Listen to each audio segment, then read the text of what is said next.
Hello everyone, myself Ritika. আমার আরও একটি ব্লগে আপনাদেরকে স্বাগত। আজ আমাদের একটি রাইস সেরিমনি বাড়িতে ইনভিটেশন ছিল। সেখানে আমরা সন্ধ্যাবেলা সবাই মিলে চলে গিয়েছিলাম।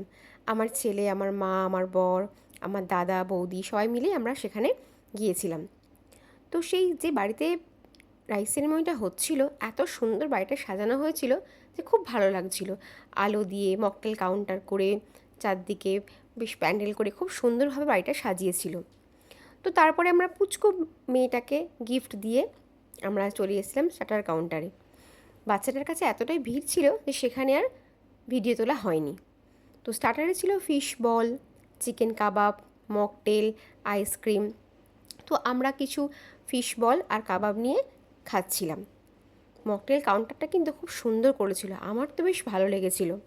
জানেন তো, অন্যান্য জায়গায় মকটেল কাউন্টার করলে সেখানে যা মকটেল চায় বাচ্চাদেরকে তাই দিয়ে দেয়, কিন্তু এখানে দেখলাম ওরা বলেই দিল বাচ্চাদেরকে আমরা সবটা দেবো না। তো বাচ্চাদের জন্য লিচি আর ম্যাঙ্গোটাই ফ্লেভারটাই রেখেছিল, তো সেই দুটোই বাচ্চাকে দেওয়া হচ্ছিল। দেখুন, আমার ছেলে তো এখানে কাবাব খেতেই ব্যস্ত, আমার মাও খাচ্ছে, ভরে ভরে সবাই স্টার্টার নিয়ে খাচ্ছি আমরা। কাবাবটা খুবই টেস্টি হয়েছিল, আমার তো খুব ভালো লেগেছিলো। চিকেন তো আমার ভীষণই ফেভারিট, তার মধ্যে কাবাব তো আমার খুব ফেভারিট। দেখুন আমার ভাইজি কতগুলো কাবাব নিয়ে দাঁড়িয়ে পড়েছে। তারপর স্টার্টার খেতে খেতে মনে হয়েছে আমরা তো বাইরের এন্ট্রিটাই তুলিনি।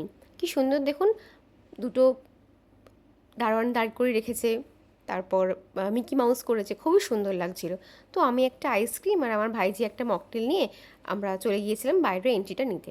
তারপর আবারও এসে একটু অ্যাটমসফিয়ারটা দেখালাম। সত্যি আলোগুলো এত সুন্দরভাবে দিয়েছে যে খুবই সুন্দর দেখতে লাগছিল।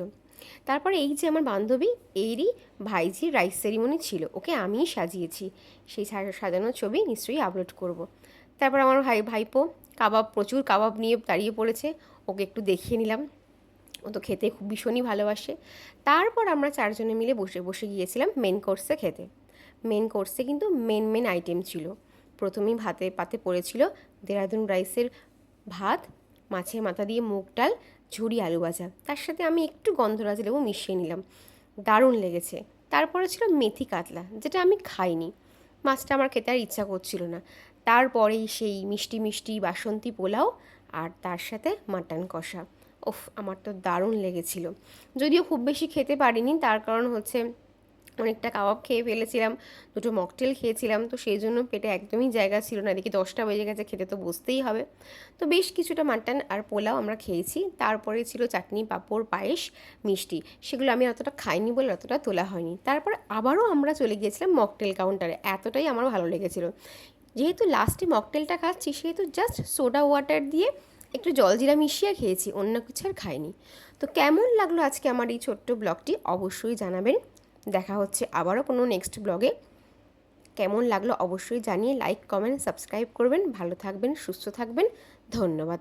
দেখা হচ্ছে আবার একটি নতুন ব্লগে। Good night.